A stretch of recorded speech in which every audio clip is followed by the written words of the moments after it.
2023년 1월 중국이 제로 코비드 정책을 폐기하고 경제 재개방으로 정책 방향을 변경했습니다. 2년이 넘는 기간 동안 중국은 외부 세계와 완벽히 단절되어 제로 코비드 정책을 고수했습니다. 중국의 제로 코비드 정책은 역사적으로도 사례를 찾아볼 수 없는 경제적 실험이었습니다.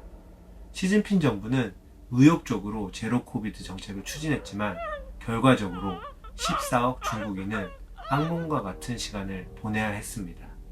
중국의 주요 도시에서는 일상생활은 사치였습니다.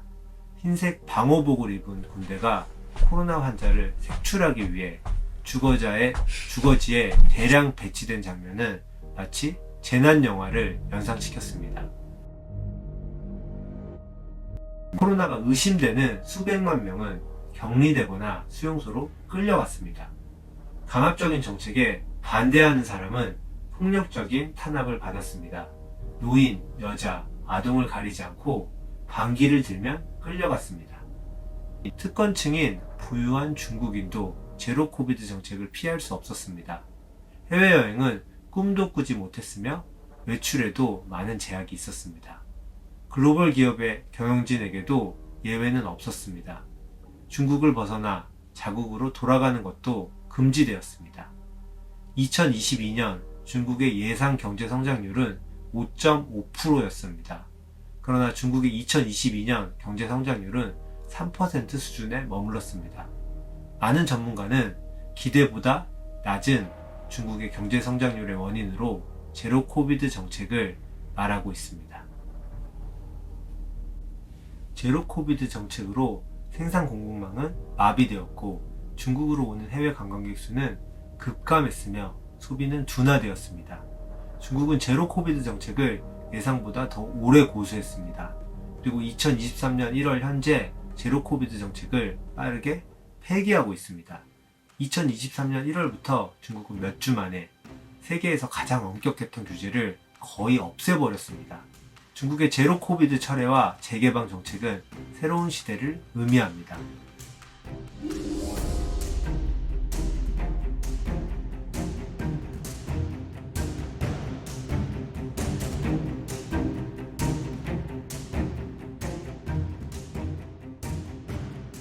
중국의 제로 코비드 폐기가 경제에 가시적인 영향을 주기까지 다소 시간이 걸릴 것으로 예상됩니다.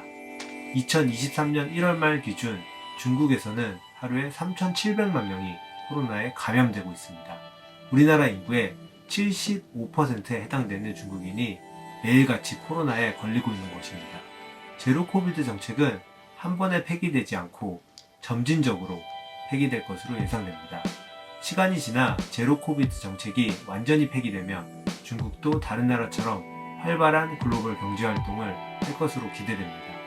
전문가들은 3월 말경 중국이 제로 코비드 정책을 완전히 폐기하고 자국 경제를 개방할 것으로 전망하고 있습니다. 제로 코비드 기간 동안 글로벌 상품, 서비스 및 원자재에 대한 중국의 수요는 허갑되었습니다. 예를 들어 2022년 상반기 상하이 봉쇄 기간 동안 중국의 석유 수요는 하루 200만 배럴 감소했습니다. 규제로 인해 마비되었던 중국의 공장들도 다시 활발히 움직일 것으로 기대되며 여행과 외식에 대한 소비도 증가할 것으로 기대됩니다. BNP 파리바스는 중국의 가계 소비가 2023년에 약 9% 증가할 것으로 예상했습니다. 중국의 변화된 정책은 세계 경제에 어떤 영향을 줄까요? 중국의 경제 재개방 소식이 가장 반가운 분야는 관광산업입니다. 중국인은 제로 코비드 기간 동안 해외여행을 전혀 할 수 없었습니다. 하고 싶은 것을 오랫동안 못하게 하면 어떻게 되죠? 결국에는 폭발하게 됩니다. 골드만삭스는 중국이 제로 코비드 정책을 완전히 폐기하면 대표적인 관광국가인 태국의 경제 성장률이 3%가량 증가할 수 있다고 전망했습니다. 중국의 늘어난 관광객은 우리나라 경제에도 긍정적인 영향을 줄 것으로 기대됩니다. 2023년 1월 말 기준 서울에서는 이전보다 많아진 중국인 관광객을 볼 수 있습니다. 중국인 관광객의 의존도가 높아 어려움을 겪었던 명동과 동대문 사건에 희망의 빛이 보입니다. 코로나 기간 동안 명동과 동대문에 있는 대부분의 호텔은 영업을 중지할 정도로 큰 어려움을 겪었습니다. 최근 늘어난 중국인 관광객에 따라 이러한 지역은 점차 영업을 재개하고 있습니다. 두 번째, 원자재 가격. 중국 경제 재개방에 따른 직접적 영향은 원자재 가격의 상승입니다.